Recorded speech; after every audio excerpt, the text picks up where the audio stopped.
Hey guys, my name is Carter. Welcome to OChem Bytes. My goal with this series of lectures is to teach you OChem in very short segments called bytes. Let's get into atomic structure. Everything you know is made out of atoms. Anything physical that you can touch, including dogs, castles, smoke, whatever is shown here, and everything else is made out of atoms.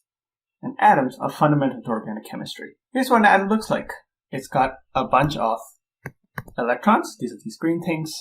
Got a bunch of protons, which are these purple things or maroon things.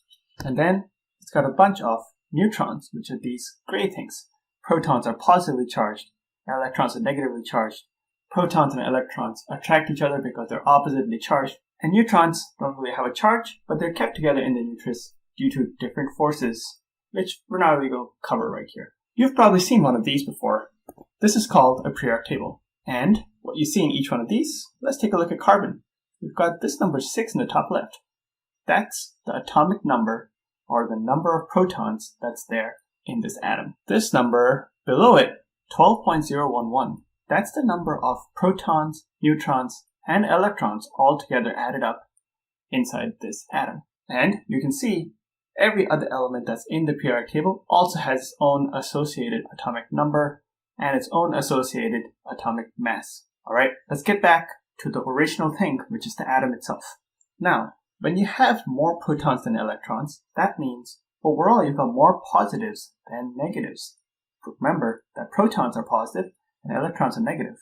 And this is called a cation. So what if you have less protons than electrons? Well, in that case, it means that you've got more negative charges than positive charges, and this is called an anion. Take a look here. This is a cool way to remember it. You've got two ends here and only one end here. So when you have more ends, that's negative, which means it's an anion. It's an easy way to remember it.